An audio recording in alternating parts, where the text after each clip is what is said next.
I was planning something scary this Halloween, such as going without a mask, but I think there's something scarier going on with my guest, so I shall defer to her. Jana Wimer, director and co-writer of Abandon, opening October 5th at the Vegas Theater Company in the Vegas Arts District. Abandon presents a scary journey through a Paris asylum in the 1800s. There are 7 p.m. and 9 p.m. performances from October 5th through the 31st, and guests must be 17 years or older. For ticket information, go to theater.vegas/abandon. That's theater.vegas/abandon. And you can follow Abandon on Facebook, Instagram, TikTok, and YouTube. And Jana, welcome to the show. Thanks for having me. So what is it with you and horror? That's a good question. For as long as I can remember, I've loved horror. I grew up in Fresno, California. Okay, that explains it all. A little bit, yeah. Only kidding, Fresno. I meant Stockton. No, I'm kidding about Stockton. The only thing worse than Fresno is Bakersfield. Sorry, but she said it, I didn't. Okay. There's a Channel 26, KMPH. Of course there is. Yeah, noon on Saturdays, they had action theater, and they would show these awesome horror films. And so I'd get up on Saturdays and I'd watch cartoons, of course, Bugs Bunny. Chuck Jones is my greatest hero. And then noon, I'd, like 3 hours of horror films. And I blame KMPH, really. But now, you may be too young for this, but since you said Channel 26, from my generation, that's UHF. From your generation, maybe cable. So which one is it in your case? Oh, no, UHF. I've never had cable. Oh, okay. So it was UHF. All right. Very good. Yeah. All right. Good. Yeah, I could see how that would bend your mind a little bit. But what further bent your mind is you moved to Hollywood.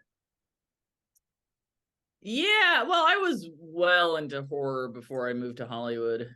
No, right. But that further bent it, I guess, is what I'm saying. That was kind of an attempt at humor, which once again fails on my show whenever I try. Come on now. It was I going to LA, I met up with I started doing theater at a place called Zombie Joe's Underground. And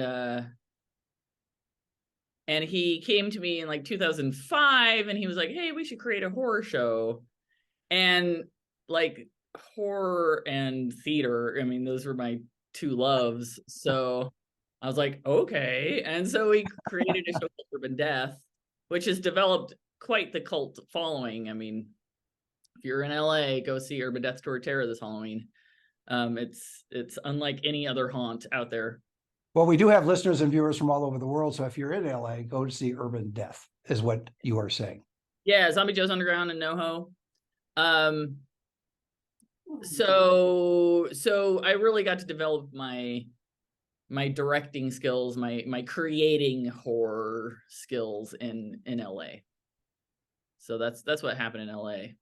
How much is the horror moderated by humor in your case, whenever you're writing and or directing something? A lot. Like my real passion is actually like what I really want to do is family friendly horror, like children's horror. Is there such a genre? There is now. I mean, excellent. Theater. So I did Urban Death, which is very adult, right? So Urban Death is my show that runs out of LA that I did in South Africa. We took it to Edinburgh Fringe. We took it to New York, and it's very adult. Like we really go there. And then a few years ago, I was like, I'm going to do Urban Death for kids. and I did it. And it was so much fun. There's something about rules and boundaries that for me makes the creative process more interesting. When they're like, do whatever you want, I'm like, I like freeze. I'm like, I don't know. But you're like, oh, you can't show boobs, so you can't, no sex, no, none of that, no blood. So but you can be a boob, you just can't show a boob. Yeah. I get exactly. You. Okay, fair enough. But yeah, for me, I always try to put a lot of humor in my shows because I mean you kind of need that release, that cathartic kind of release. And making people laugh, that's like almost like the purest form of entertainment in a way. Like it's so, and especially as like a live performer, it's just you instantly know if you're doing it right because people are laughing. um so humor is a big part of what I do. That like horror comedy is my favorite thing to direct. So how did you decide now to get involved in this project called Abandon? And as I mentioned earlier, you're not only the director, but you're also the co-writer of it as well. And again, this is over at the Vegas Theater Company in the Vegas Arts District, and starting October 5th. How did that come about? How did the project start? Well, one of the producers, Bob Bullwinkle, was my high school drama teacher. Wait a minute, is that a real name? Bob Bullwinkle. He's 6'8" too. So okay, yeah. because I know of Rocky and Bullwinkle. That's why I was asking that question. Okay. That's his real name, Bob Bullwinkle. Okay. He was my high school drama teacher. I mean, the reason I'm in theater, I think he won like Teacher of the Year in California at one point. He was just an incredible teacher. And we stayed close all these years, and he came to see Urban Death and was just blown away. He thought theater was dead, and he saw Urban Death and he was like, this is the coolest thing I've seen in 30 years. So he wanted to get involved. But rather than do Urban Death, he wanted to be creatively involved with the project, like with creating the project. So we took some elements of Urban Death, because Urban Death is it's a wordless show. There's the blackouts are completely black. So the lights go out. You can't see anything. The lights come up and you see. Hence the term blackout. Yes, of course. Yeah. Well, most blackouts aren't completely black. You can still see something, but just you can't see anything. The lights come up and then you see a little disturbing moment in time. It could be sad, funny, gross, scary, any of those things, poignant. And then the lights go out and the lights come up and you see another one. That happens like 45 times in an hour. That's a lot. Yeah. Okay, I hate to be overly technical, but that's the way my mind occasionally functions. You mentioned that it goes totally black when the lights are off, but you still have to see the exit signs, right? Oh, sure. Yeah. Okay, all right. I'm just checking. Yes, right, of course. Just in case something scares you and you want to exit, you have to know where to go. So, I thought I would check that with you. Okay. We did, yeah. Of course, we comply with all the laws. Now, I don't want to imply anything with this question, but going back to Fresno for just a second, were you a nerd in high school?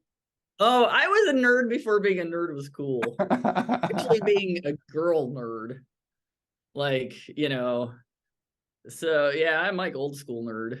My real love is sci-fi. People, I do all this horror, but sci-fi is where it's really at. Can you combine those two genres, horror and sci-fi, and for your next project? Yeah, I would love to. I actually did a dark sci-fi adaptation of The Tempest, and because I was watching a production of The Tempest, and I was like, "That's an ass!" Like, your mind is going, okay, I can turn this into something. Yeah, I was so bored, and I was like, why is Prospero considered a good guy? Maybe he had a teapot for a Tempest and a teapot, so that could he's totally like abusing these poor indigenous people, like, enslaving them, and so I did this whole dark sci-fi adaptation where like I used all Shakespeare's words, but I like moved stuff around and like everybody died at the end. Everyone but comedy. Okay, I can see that. Sure. Now you mentioned you're one co-writer, but there's another co-writer. of abandon, right? Tell us about that person. Abel Horwitz. So Abel Horwitz, I met him in LA.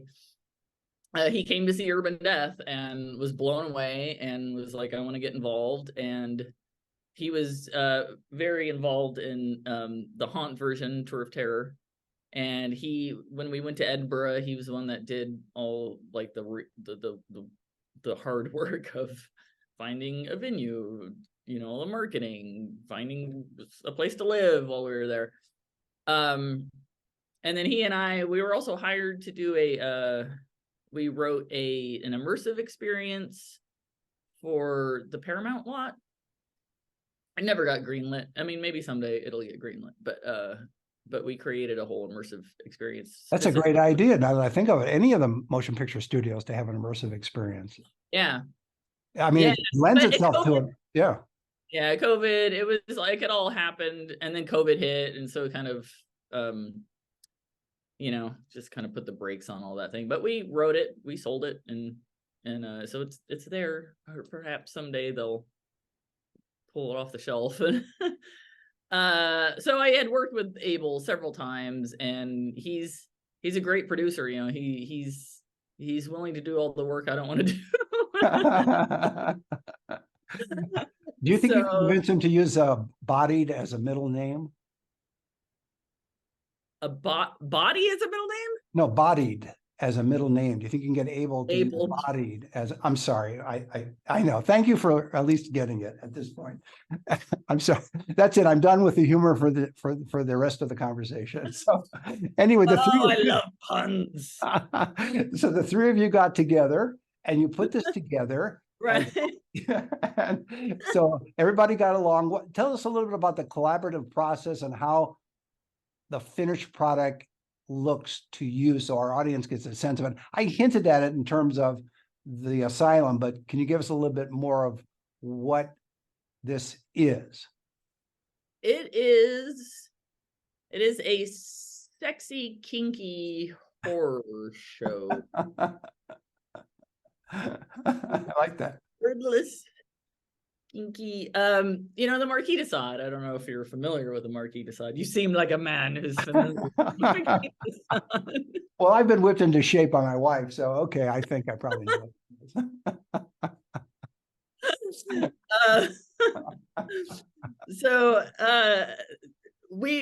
It's Vegas, so we were wanting to do specifically Vegas because Bob has been coming to Vegas since the 70s. 1870s or 1970s? Yeah. He's been coming to Vegas for many years, and I wanted to do something outside of LA. And so we wanted to kind of do something that we thought would do well in Vegas, and sexy seems to do well in Vegas. Yes, correct. It has for decades. Absolutely. Now the show stars Joshua Berg. Yes. And I'm not going to even attempt to pronounce the co-star's name. Perhaps you can do it. Is it Julia? Julia, although it's not spelled as Julia, which is why I was having trouble with it. And it's Piolanti? I think so. Okay. Oh, good. All right. So you're having problems too. Hey, Piolanti. I know. I should probably. No. She's Italian. She's from Italy. She's a Cirque performer. Excellent. They're both very good performers, and I hope I didn't butcher her name, or you butchered her name, one of the two. I'll blame I know, one of us probably. Yeah, exactly. But although they are probably the most featured in the show, it's very much an ensemble show. Mm-hmm. So it's a cast of 10, and nice. Josh is playing the Marquis de Sade, so in that respect, he's kind of the lead, but it's still very much an ensemble show, and the whole cast is amazing. It's all locals. It's all Vegas locals, and we're not going to dissuade visitors from coming to see you when they're in town. So we're going to be. Yeah, we're really hoping to. We want to bridge that gap between locals and the tourists. Like, we want tourists to come to the arts. The arts district is really cool here. Mm-hmm. There's so much to do and see, and with Uber and stuff, I feel like it's easy now to just hop in a a hired car and come to the arts district. So it's not that far. No, it's not. No, it's a Um, wonderful area, and people should go. If they haven't seen it yet, they should go to the Arts District in downtown Las Vegas. Part of the production also involves sound and music. So tell us a little bit about that component. yes. Yes. So we have Joseph Bashara doing our soundtrack. He has done the soundtrack to all the Conjuring movies, the Annabelle movies, the Insidious movies, a lot of the James Wan movies. He's I think considered one of the top horror film composers. And then our sound design is done or is Katie Halliday is her name. She's won an Emmy. Maybe she's won more than one Emmy, but she recently won an Emmy for season 4 of Stranger Things, which is very exciting for me because I thought the sound on this last season was just really cool. So yeah, so the sound, because there is no dialogue and there are moments of pitch blackness, sound is a whole nother character in the show. So it's very exciting to have them on board. Sound is important to a lot of productions. People don't think about that, but it is very important to communicate emotion, scene changes, etc. And yeah, I'm delighted that you have this kind of quality of people that are involved in terms of composing and sound design. So the plot is that this is a scary journey through a Paris asylum in the 1800s. Which is the scariest part, Paris, the asylum, or the 1800s? Or is it all three? Thank you for laughing. I think, well, although it's also kind of timeless for me. It's really about being persecuted for being who you are, like how you couldn't really be gay or trans or have postpartum depression or any of that without being thrown in the asylum, without so it's really about the timelessness of mental health and the freedom to be who you be your authentic self. Would you be thrown in the asylum if you just went around trick-or-treating at that period of time in Paris? I don't know. When did trick-or-treating come around? I don't know. And that may just be an American invention. I'd have to research it. I feel like it might be mostly an American thing. Yeah. Did you trick-or-treat in Fresno? Are you kidding me? Trick-or-treating is like the greatest thing on the planet. I want to be a kid just so I don't even want to eat that much candy. I just want to go trick-or-treating. It's the best. It is. It is. Sorry, I got sidetracked, but I was just curious about that whether you did it or not. It made sense. Oh, yeah. Yeah. So how long did the project take from beginning to end to put together, and to the point where you were satisfied as the perfectionist that you are in the genre of horror and weird stuff? Am I ever satisfied? That's the question. Well, that's a separate philosophical question, which we can get to in the second hour. But for now, when did we start? It's been, I think, about a year and a half is when no, it's been longer than that. A little bit longer than that.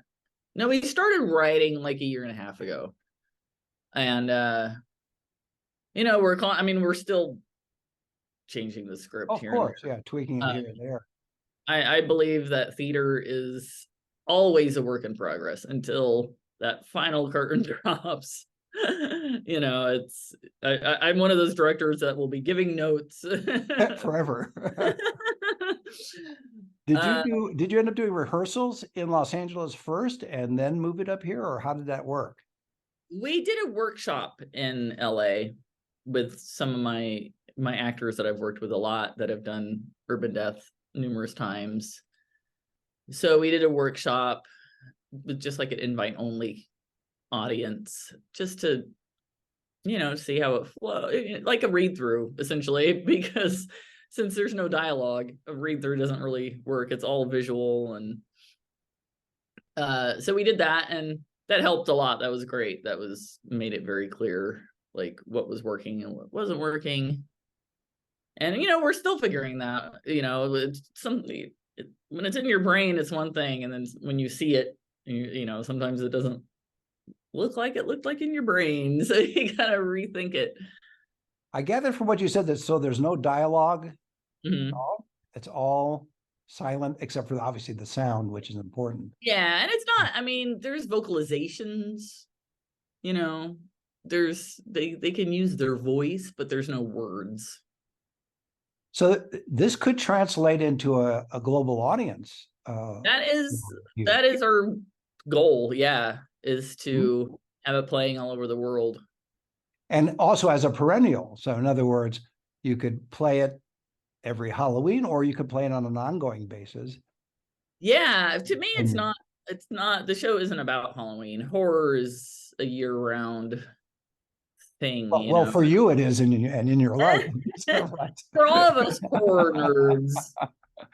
But I think it's a good timing to have it right before Halloween. So that's a good. Yeah, people have it in their brain, like the non-horror nerds. That's when they go do scary stuff.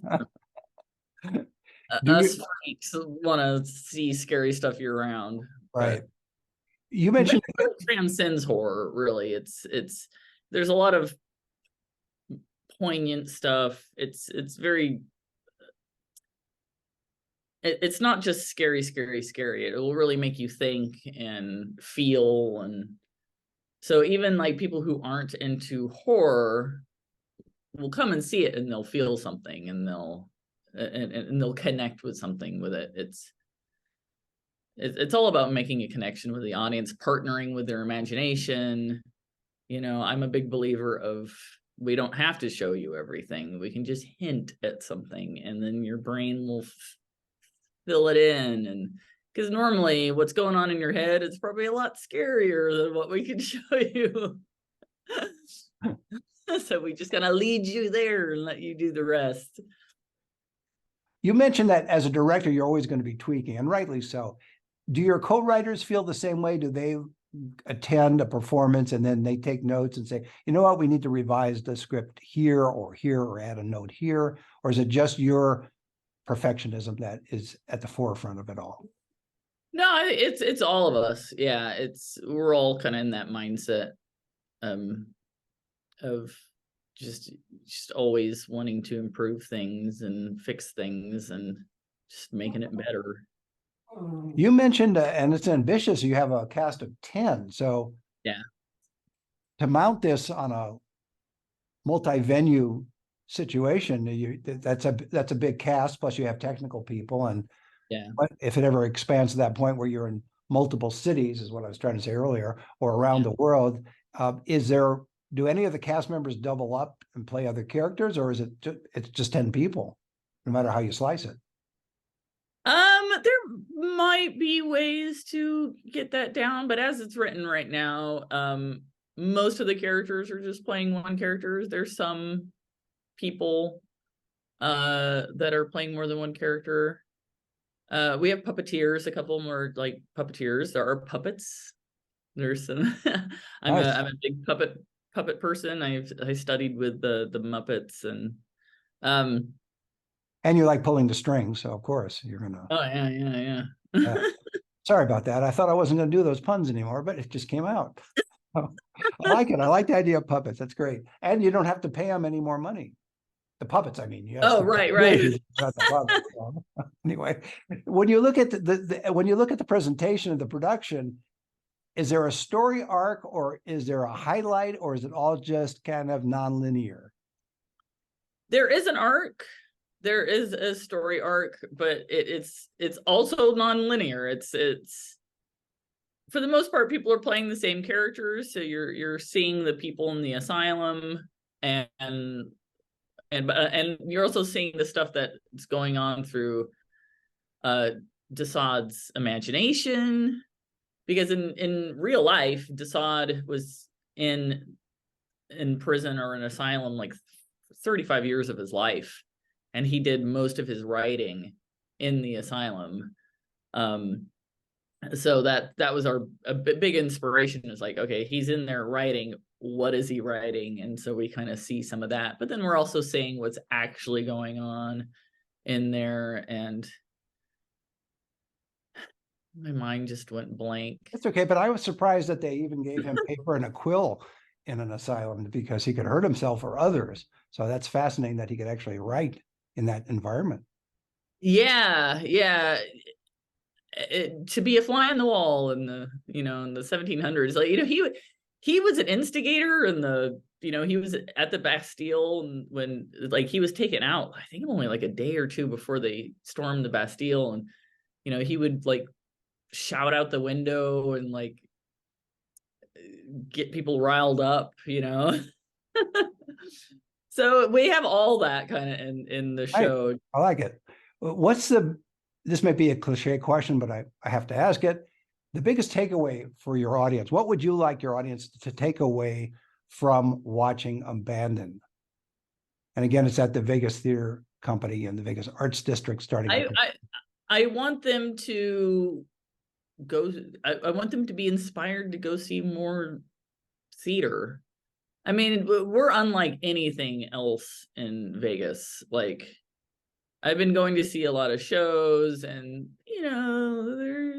there's a lot of the circus variety shows. There's a lot of that, but there's nothing like us, and because there's no dialogue, I feel like people go to theater, and then it's like a lot of time it's just people talking at each other, like I want people to go, so I didn't know theater could be like this. I'm gonna have to go see more theater, and hopefully all the other theater companies will step up. Well, that's a great way to leave it. My guest has been Jana Wimer. She is director and co-writer of Abandon, opening October 5th at the Vegas Theater Company in the Vegas Arts District.